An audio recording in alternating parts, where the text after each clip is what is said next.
Herkese merhabalar. 26 Nisan'da Uranüs İkizler Burcu'nda. Evet, 26 Nisan'da gökyüzünde sıradan bir hareket yaşanmayacak. Astrolojik olarak gerçek bir dönüm noktası yaşayacağımızı söylemem lazım. Evet, Uranüs İkizler Burcu'na geçiyor, doğru, ve yaklaşık 7 yıl sürecek yeni bir döngüde başlıyor. Evet, Uranüs bulunduğu burçta böyle alışılmış düzeni maalesef bozar, hızlandırır ve farklı bir sistem kurar. İkizler ise zihni, düşünce biçimini, iletişimi ve karar mekanizmasını temsil eder, değil mi? Kesinlikle. İşte bu yüzden bu geçişle birlikte değişim en temelden, yani nereden başlayacak? Zihinsel yapımızdan başlayacak. Çok önemli. Bu dönemde nasıl düşündüğünüz, neye inandığınız ve nasıl karar verdiğiniz aslında çok belirgin bir şekilde değişmeye başlayacak. Yani böyle o sıradanlığa alışmış olan kişiler için belki de bu süreç biraz zorlu olacak diyebilirim. Çünkü alıştığımız o düşünce kalıpları var ya, işte bunlar çözülecek, olaylar hızlanacak ve kararlar ne olacak biliyor musunuz? Daha ani hale gelecek ve hayatınız daha önce hiç alışık olmadığınız yönlere doğru akmaya başlayacak. Evet, biraz böyle hızlı bir giriş oldu değil mi? Ama bu dönem maalesef böyle bir dönem. Artık hiçbir şey eski hızında ve eski mantığında maalesef ilerleyemeyecek. Şimdi bu kısımları hiç atlamıyoruz, olur mu? Gerçekten videonun buraları en can alıcı yerler. Tabii ki 12 burcu neler bekliyor ayrıntılı bir şekilde anlatacağım ama buralar asıl düğüm noktaları. Şimdi bu 7 yıllık döngüde gökyüzü çok net bir ayrım yapacak. Yani sabit kalanlarla değişebilenler arasında olacak bu ayrım. Aslında olması da gerekmiyor mu? Bence de öyle. Yani o hep alışkın olduğumuz o düşünce kalıplarını yıkmak neden bize bu kadar zor geliyor?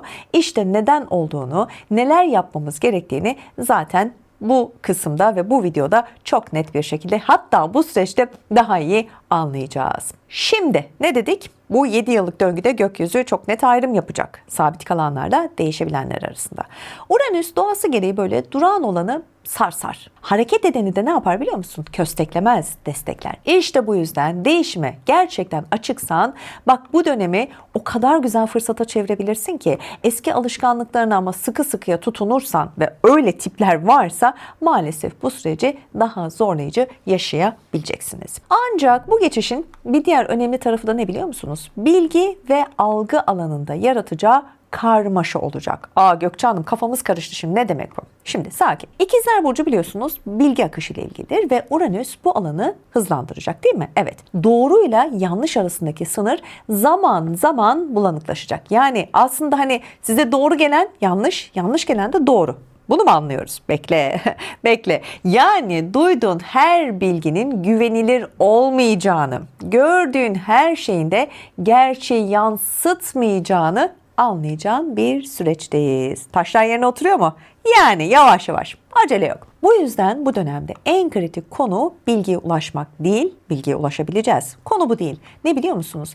Doğruyu ayırt edebilmek olacak. Zaten bunu çözdük mü hayatın formülü de kendiliğinden gelir. Peki bu süreç sizin hayatınıza nasıl yansıyacak? Hangi alanlarda daha hızlı değişimler yaşayacaksınız? Nerede daha dikkatli olmanız gerekecek? Ve hatta en önemlisi de bu enerjiyi nasıl avantaja çevireceksiniz? Ve bu 7 yıllık döngüde sizin burcunuz gerçekten bu büyük değişimden nasibini nasıl alacak, nasıl etkilenecek, değil mi? Konuyu hiç bölmeyeceğim. Çok güzel gidiyoruz ama hemen küçük bir hatırlatma. Bak, şu an videomu izliyorsun. Hemen abone oluyorsun, beğeniyorsun ve yorumlar kısmına da yorumunu yazıyorsun video bitince. Şimdi hepsini tek tek anlatıyorum. Hazır mısın? Bu videoyu baştan sona o kadar dikkatli izlemenizi öneriyorum ki, zaten bunu bir kere değil, emin olun Nisan ayı boyunca aklınıza bir şey takıldıkça dönüp izleyeceksiniz. Çünkü burada anlatılanlar sadece genel bir yorum değil ki, önümüzdeki sürecin nasıl çalışacağını anlamamız için gerçekten bize çok güzel bir yol rehberi olacak. Şimdi Uranüs ikizlere geçiyor. Ana başlığımız bu. Peki Gökçe Hanım, neler olacak? Hadi gelin birlikte çözelim bu şifreleri. 26 Nisan'da Uranüs ikizler burcuna geçtiğinde değişim önce en derinde, yani zihinsel düzlemde başlayacak. Bak, bu çok önemli. Bu yüzden bu geçişle birlikte zihinsel süreçler çok belirgin bir şekilde haliyle hızlı yol alacak, hızlanacak. Eskiden hani böyle uzun uzun düşündüğün konuların var ya, Artık ne olacak biliyor musun bunlar? Çok daha kısa sürede karar verebileceksin. Ve bu süreci yaşadığın için de oh diyeceksin, çok şükür. Ne kadar zaman harcamışım diyeceksin. Çok hızlı karar vereceksin. Doğru ya da yanlış. Onu zaman gösterecek. Ancak bu hızın bir doğası var elbette. Düşünceler de aynı hızda yön değiştirecek. Yani o sabit kalmayacak değil mi? Dün hani böyle kesin bir fikir olarak gördüğün bir şey bugün ne olacak biliyor musun? Senin için o kadar tartışmaya açık bir hale gelebilecek ki bunlara şaşırma. Yani gece yattığında bambaşka bir düşünce olacaksın. Sabah kalktığında ise bambaşka bir o düşündüğünle alakası olmayacak.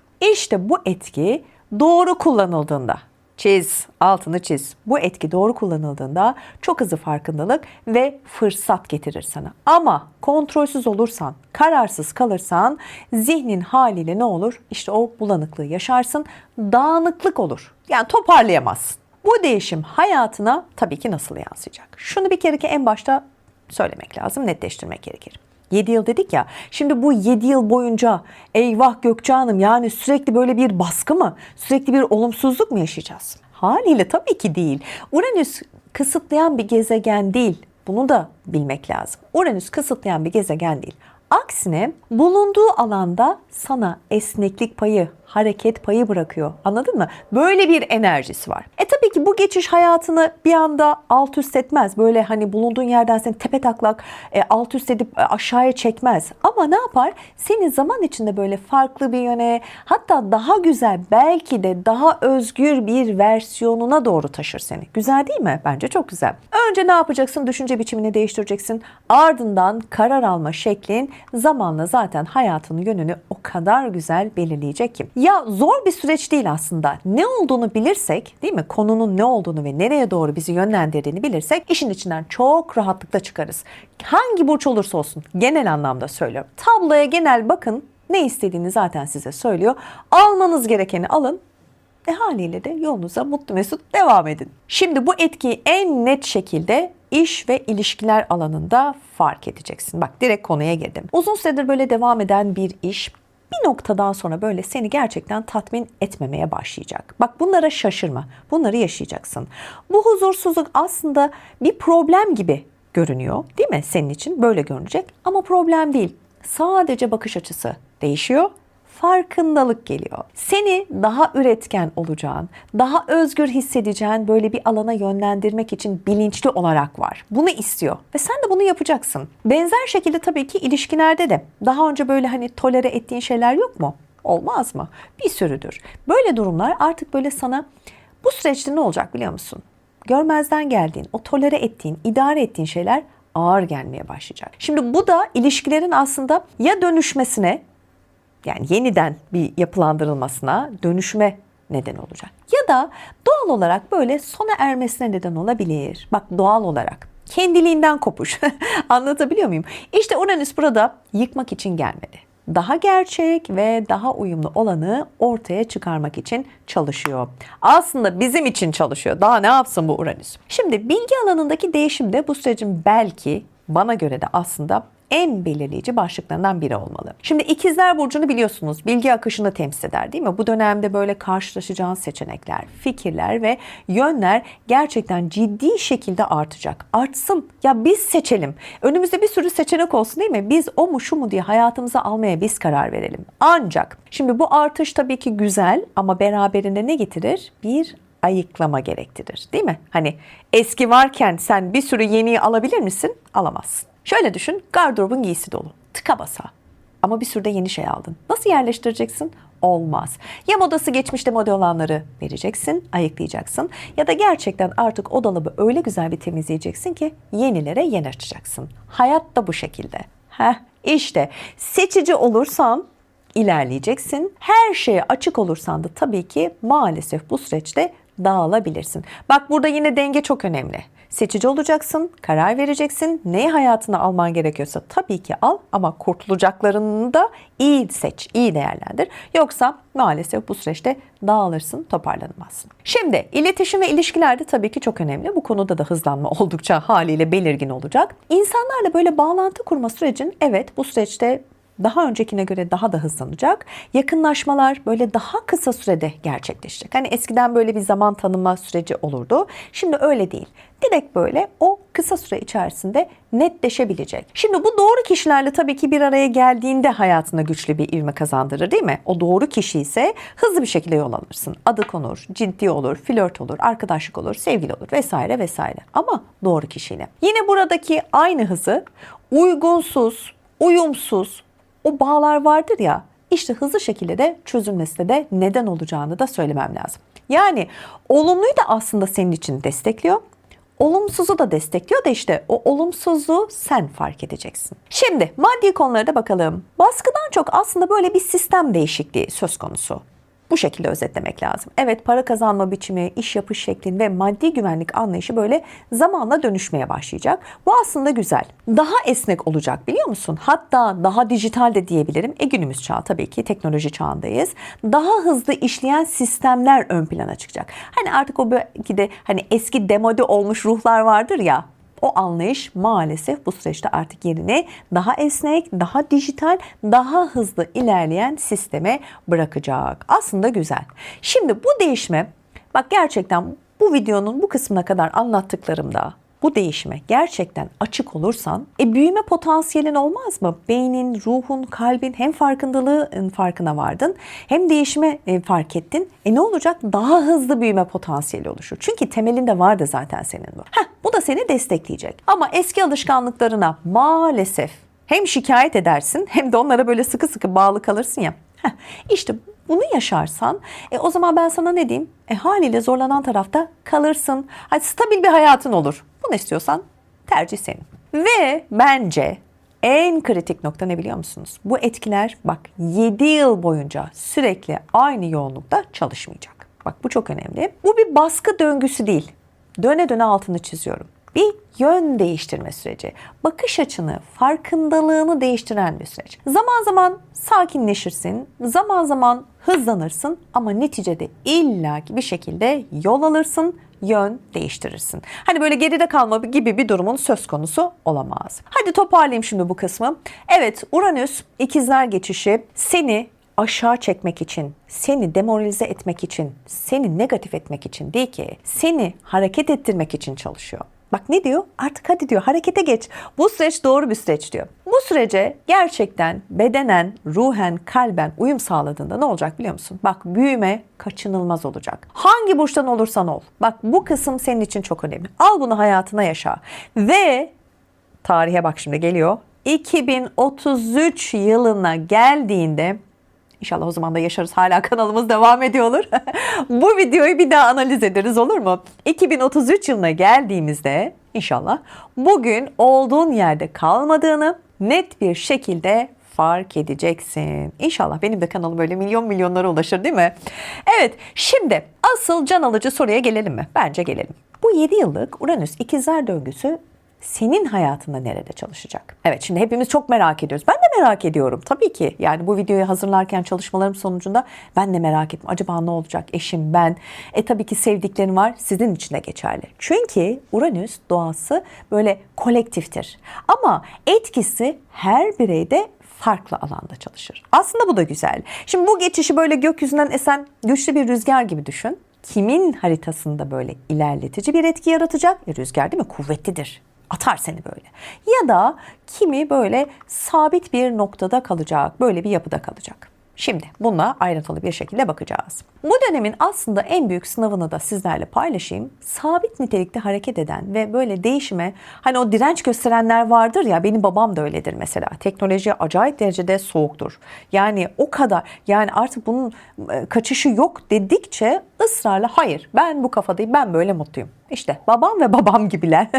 Bu süreçte direnç gösterirseniz ben böyleyim diyen düşünce kalıplarını güncellemezsen, kendini resetlemezsen eski zihinsel sistemlere maalesef tutunan kişiler olarak bu süreci haliyle tabii ki sert deneyimlersin. Yani ben burada tabii ki olabilen yorum kısımlarında tabii ki detaylı bir şekilde sizlere aktarıyorum. Ama tamamen yaşayıp deneyimlemek tabii ki siz değerli takipçilerime kalmış durumda. Bu yüzden bu süreçte ne yapalım biliyor musunuz? Karşılaştığımız yeni fikirleri ve durumları reddetmek yerine onların hani bu durumun, onların hayatımızdaki işlevlerini bir anlamaya çalışsak, hani bir bakış açımızı küçücük de olsa değiştirmeye çalışsak ne kaybederiz? Çünkü ikizler doğası öğrenmeye çok açıktır. Dener, ısrar eder, esneme payı vardır. Kendimden de biliyorum. Sen de esnedikçe Uranüs seninle birlikte uyumlu çalışmayacak mı zannediyorsun? Onun için geldi. Hadi sen birazcık kararlarını ve duygularını esnet. Uranüs'ü de arkana al. Bak bakalım neler oluyor. Yorumlar kısmında da mutlaka bekliyorum. Şimdi bu döngünün desteklediği kişiler çok net neler? Hava elementiyle uyumlu çalışan, zihinsel olarak böyle esnek olan, hani iletişim kurabilenler olacak. Bu kaçınılmaz. Özellikle yazı, işte ne bileyim konuşma, eğitim, sosyal medya, ticaret, satış, danışmanlık gibi hani ikizler temalı alanlarda olanlar için Uranüs, bak çok ciddi söylüyorum, adı ne kadar Gökçe'yse de altına imza atıyorum. Uranüs çok ciddi bir sıçrama potansiyeli yaratacak. Sana Uranüs bu kadar imkan sağlıyor. Sen aynı yerinde kalmayı mı tercih edeceksin? Vallahi ne diyeyim yani. Ay yazık o zaman, bu kadar emeğe yazık. Lütfen şu bakış açını değiştir.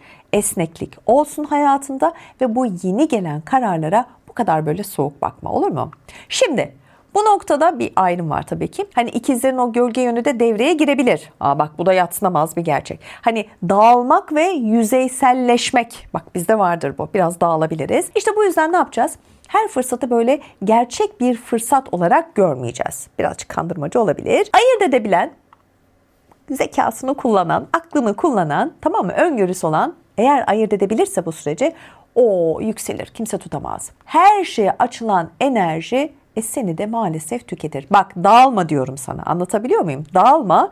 Yüzeyde kalma, dağılırsın. Tamam, bu enerji seni tüketir. Ama bunu fark edebilirsen bu senin için çok büyük bir fırsat. Bunu gerçekten senin hayatına olumlu olarak çok güzel entegre edebilirsin. Burada özellikle zihinsel yapı da çok önem kazanacak. Eğer böyle doğum haritanda zaten Merkür vurgusu yüksekse ya da böyle zihin hani sürekli aktif çalışıyorsa, bu transit seni daha üretken ve yaratıcı hale getirebilir. Ama böyle zihinsel olarak zaten dağılmış bir şeysen çok özür dilerim ama bu enerji ne yapar? Sana böyle fazla uyarım yaratabilir. Uranüs bak sinir sistemini hızlandırır. Önemli detaylar. Bu da ne yapar? Odak sorunu, uykusuzluk ya da böyle sürekli düşünme hali olarak kendini gösterebilir. Bu da seni bir süre sonra yorar. Peki bu döngüyü doğru kullanmanın anahtarı ne Gökçe Hanım? Bize böyle kilit bir şey söyle. Tamam, çok güzel anlatıyorsun ama söylüyorum.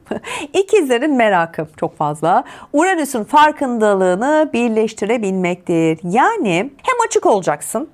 Bak benim gibi her şeyi çatır çatır söyleyeceksin. Hem de ne yapacaksın biliyor musun? Çok seçici olacaksın. Bu iki dengeyi yakala, tamam mı? Yürü git. Çok net söylüyorum. Yürür gidersin. Yeni bilgiye kapalı da kalırsan çok üzgünüm ama yani gelişemezsin ki. Yani sadece bu Uranüs'le alakalı değil ki, genel anlamda da böyle. Kendini lütfen yetiştir, geliştir. Ortama ayak uydurmaya çalış, döneme ayak uydurmaya çalış. Bir de şöyle de bir şey söyleyeyim. Böyle her duyduğunu da lütfen kabul etme bu süreçte. Bak az önce de belirttim. Önemli bir detay, bir kez daha hatırlatmak istiyorum. Her duyduğunu böyle kabul edersen de yönünü ne yaparsın? Az önce de belirttim. Bak dağılırsın, kaybedersin. Bu yüzden ne yapacaksın? Bu dönemin en kritik yeteneği ne? Ayıklamak. Bak gerçekten söylüyorum. Ayıkla. Fazla bilgiyi ayıkla, fazla insanı ayıkla. Kurtul yüklerinden. Ve tabii ki bir uyarı daha yapmam lazım. Uranüs'ün çünkü klasik etkisidir bu. Ani kopuşlar. Aman Allah'ım. Uranüs bulunduğu alanda özgürlük ister. Ve bu özgürlüğü öyle bazen ani kararlarla da getirebilir. Bunlara da lütfen şaşırma. Hani artık burada kalamam. Bunu bir anda bitiriyorum. Bu ilişki olur, işte ne bileyim iş ilişkisi olur, partnerin olur, evlilik olur, olur da olur. Tamam mı? Bak bu gibi dürtüler bu dönemde çok fazla artabilir. Uranüs sana böyle kapıyı açar ama ne yapar biliyor musun? O kapıdan nasıl geçeceğini tabii ki senin bilinç seviyene bağladım der. İşte bu yüzden ne yapacaksın? Hızlı fark edeceksin ama karar verirken ne yapacaksın? Çok önemli. Bir adım şöyle geri çekileceksin. Resmi görmen gerekiyor. Tamam. Kısacası Uranüs ikizler döngüsü herkese aynı şeyi getirmeyecek ama herkesi de aynı yerden sınamayacak. Kısacası Uranüs ikizler döngüsü herkese aynı şeyi getirmez ama herkesi aynı yerden maalesef sınar. Zihinsel esneklik. Eski düşünce kalıplarını bırakmaya hazır mısın? Yeni bilgiye kendini güncelleyebilecek misin? Hazır mısın? Hadi gel bu süreci seni hızla ileriye taşıması için izin ver diyorum, olur mu? Ama değilsen de çok üzgünüm. O zaman seni sarsarak aynı noktaya getireceğini de söylemem lazım. Yani değişim şart. Tamam, buraya kadar çok güzel. Hadi şimdi gelin 12 burca nasıl etki olacak? Hep birlikte bakalım. Koç ve yükselen Koç. Uranüs ikizlere geçtiğinde senin iletişim, düşünce ve karar alma alanını hareketlendirecek. Bu süreçte böyle zihnin belirgin şekilde hızlanacak. Böyle olaylara daha hızlı tepki vereceksin. Ama bu hız böyle zaman zaman sabırsızlık ve ani çıkışlara da neden olabilecek. Özellikle böyle yakın çevrenle iletişim kurarken hemen sonuç beklentisi artabilir. Ama aceleyle alınan kararlarda ne olur? Küçük krizlere de neden olabilir. Yani dengeyi kurarsan zihinsel olarak böyle çok ciddi bir güç kazanırsın diyorum. Boğa ve yükselen boğalar. Bu geçiş senin maddi konular, kazanç ve değer algın üzerinde çalışır. Uranüs burada alıştığın o güvenlik anlayışını çok net sorgular. Üzgünüm, bundan kaçamazsın. Para kazanma şeklin, harcama alışkanlıkların ve neye böyle değer verdiğin zamanla değişmeye başlayacak. Lütfen bunlara da şaşırma. Ancak bu süreçte garanti gördüğün şeylerin değişmesi seni tedirgin eder mi? Kesinlikle eder. Evet, zaten tedirgin de olacaksın ama buna eğer direnç gösterirsen ne olacak biliyor musun? Hem tedirginsin hem huzursuzluğun artacak. Yani buna gerek var mı? Bence yok. Uyum sağla. Maddi anlamda da yeni fırsatlar yakalayabilirsin. Kendi ölçünde, kendi değer süzgecinde bunları ölç, tart, değerlendir. İkizler ve yükselen ikizler. Şimdi Uranüs senin burcuna geçerek doğrudan kimliğini ve tabii ki hayatta kurmuş olduğun ilişkiyi ne yaptı? Dönüştürmeye başladı. Kendini ifade etme biçimin, kararların ve dış dünyaya vermiş olduğun tepkiler ne yapacak bu süreçte? Haliyle değişecek. Daha hızlı düşüneceksin, daha bağımsız hareket etmek isteyeceksin. Bak böyle bir geçiş yapacaksın, tamam mı? Ama bu süreçte böyle ani yön değişiklikleri yaşamanın da mümkün olabileceğini de söylemem lazım. Ama bu değişim seni dağıtmak için mi geldi? Korkutmak için mi geldi? Yok, seni daha özgün bir versiyonuna taşımak için geldi. Bak, birkaç adım daha ileri gidebilirsin. Akıllı ol. Yengeç ve yükselen yengeç. Şimdi bu geçiş senin bilinçaltı, iç dünya ve böyle farkındalık alanını tetikleyecek. Şimdi her birimizi bir yerlerden tetikliyor. Uranüs burada ne yapacak? Bastırılmış düşünceleri ve fark etmediğin içsel süreçleri olabildiğince görünür hale getirecek. Zihnin arka planda aslında daha aktif çalışacak. Sezgilerin güçlenecek. Bak bu süreç böyle dışarıdan çok görünmese de hani bunu fark edemeyecekler ama içeride, tamam mı? Senin o iç dünyanda çok ciddi bir çözülme ve farkındalık yaratacak. Başladı. Bundan kaçış yok. Kendinle yüzleşmeyi seçersen gerçekten çok güçlü bir içsel dönüşüm yaşarsın. Bence bunu yap. Sevgili Aslan ve yükselen Aslan, Uranüs ikizlere geçtiğinde senin sosyal çevre, arkadaşlıklar ve gelecek planları alanını hareketlendirecek. Güzel, bak senin de bu alanı destekledi. Bu süreçte bulunmuş olduğun ortamlar, bağlantı kurduğun insanlar böyle değişmeye başlayabilir. Yani daha farklı düşünen, daha böyle sıra dışı kişilerle bir araya gelmen mümkün. Bu seni korkutur mu? Yok, niye korkutsun ki? Yeni insan tanımak güzel değil mi? Bence de. Ama bu süreç yeni insanlarla ve yeni fikirlerle seni evet buluşturur ama eski çevrelerle aranda da doğal kopuşlar yaratabilir. Bak ne kadar güzel söyledi. Eskiyi bırak, hani eskiyi getir yeniyi götür bir kampanyası vardır ya, aynen öyle oldu değil mi? Burayı da böyle toparlayalım. Eski çevreni, alışkanlıklarını bırakırsan yeni insanlar, yeni fikirler hayatına kolayca akar. Sevgili Başak ve yükselen Başak, bu geçiş senin kariyer, hedefler ve toplumdaki duruş alanını etkileyecek. Uranüs burada böyle uzun süredir sabit kalan düzeni böyle hareketlendirmeye başladı. İş hayatında böyle ani farkındalıklar yaşayabilirsin. Bu süreçte yön değişikliği, yeni bir alan ya da böyle farklı bir çalışma düzeni gündeme gelebilir. Ya bu etki seni bulunduğun noktayı sorgulamaya doğru itecek, tamam mı? Bu kötü bir şey değil. Yine burada iş sana düşüyor. Farkına var ve ona göre kararını ver derim. Terazi ve yükselen teraziler. Uranüs bu süreçte ne yapacak? Seni önemli. Bak inançlar, hayat görüşü ve ufkunu genişleten alanlarını çalıştıracak. Aslında hayata bakış açını değiştirmeye başladın sen, değil mi? Düşünüyordun ne zamandan beri. Bu süreçte zaten bunu başlatmış olacaksın. Daha önce doğru kabul ettiğin şeyleri de ne yapacaksın bu süreçte? Haliyle sorgulayacaksın. İşte bu etki seni böyle zihinsel olarak evet büyütecek ama farklı bir bakış açısına doğru da ilerletecek. Ama aynı zamanda da bazı eski inanç kalıplarını da yıkabilir. İşte bu yüzden bu süreçte ne yap biliyor musun? En büyük değişimin dışarıda olmadığını, tamamen kendi içinde bakış açında gerçekleştiğini fark et ve ona göre kararını ver diyorum. Sevgili Akrep ve yükselen Akrep, bu geçiş senin ortak kaynaklar, finansal paylaşımlar ve derin bağlar alanını tetikleyecek. Uranüs burada kontrol ettiğini düşündüğün dengeleri olabildiğince hareketlendirir. Ortak para konuları, borçlar, yatırımlar ya da gerçekten duygusal olarak bağlı olduğun ilişkilerde beklenmedik gelişmeler yaşayabilirsin. Bu etki aslında sana daha derin bir farkındalığa doğru itecek. Evet, sen de bunu fark edeceksin. Yani aslında kime, neye, ne kadar bağlı olduğunu sana sorgulatacak. Ya burada güven duygun da ön plana çıkacak. Lütfen bu aralar ve bu süreçte çok acele ve ani kararlar verme. Temkinli olmanda yarar var derim her anlamda. Yay ve yükselen Yay. Şimdi Uranüs ikizlere geçti. Peki sende ne gibi bir etki var? İkili ilişkiler ve ortaklıklar alanın hareketleniyor. Bu süreçte böyle bağ kurma biçimin değişmeye başlayabilir. İlişkilerde daha fazla özgürlük ve alan ihtiyacı hissedebilirsin. Yani beklenmedik böyle tanışmalar, hani ani başlangıçlar ya da yön değiştiren ilişkilerinde gündeme gelebileceğini hatırlatmam lazım. Aynı şekilde mevcut ilişkilerde de denge böyle yeniden kurulmak istenebilir. Ya bu süreci hiç şaşırmayalım, değil mi? Olmaz dediğimiz şeyler olur, olur dediğimiz şeyler olmayabilir. İşte bu eski sana aslında ilişkilerde yeni bir bakış açısı kazandıracak. Bu etkiyi iyi değerlendir. Ama seni kısıtlayan bağları da haliyle bu süreçte sorgulayacaksın. Yani kopmak mı seni daha mutlu edecek, yoksa aynı döngüde devam etmek mi? Yine karar senin. Sevgili Oğlak ve yükselen Oğlak. Şimdi bu geçiş senin gündelik düzen, çalışma biçimi ve alışkanlıklar alanını tetikleyecek. Uranüs burada ne yapacak? Rutinlerini değiştirecek. Üzgünüm, uzun süredir böyle devam eden hani sistemin vardı ya senin. Artık seni o taşımadığını, yani o sistemin seni taşımadığını fark edecek ve seni o konfor alanından maalesef biraz alacak. Böyle iş yapış şeklin, çalışma tempon ya da günlük alışkanlıkların böyle dönüşmeye başlayacak. Daha pratik, daha esnek yöntemler arayabilirsin bu süreçte. İhtiyaç duyacaksın. Çünkü artık sistem değişiyor. İşte bu süreç seni aslında gerçekten verimli olmaya da ne yalan söyleyeyim zorlayacak. Hani sen istemesen de seni zorlayacak. Ama tabii ki eski o düzenine de alışmış olduğun o düzenine de tutunursan, sıkı sıkıya bağlı kalırsan haliyle zorlanırsın, ilerleyemezsin. Sevgili Kova ve yükselen Kova. Uranüs senin aşk, yaratıcılık ve kendini ifade etme alanını hareketlendirecek. Bak, sende de bambaşka bir boyut. Şimdi bu süreçte seni heyecanlandıran şeyler değişebilir. İlgi alanların farklı bir yöne doğru kayabilir. Aşk hayatında ani gelişmeler, hızlı başlayan duygular ya da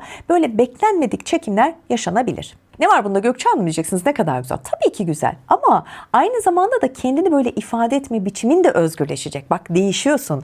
Bu etki seni aslında daha özgün ve daha yaratıcı bir noktaya taşıyacak, biliyor musun? Vallahi de billahi de. Gerçekten seviniyorum sizin adınıza. Aynı zamanda şunu da söyleyeyim.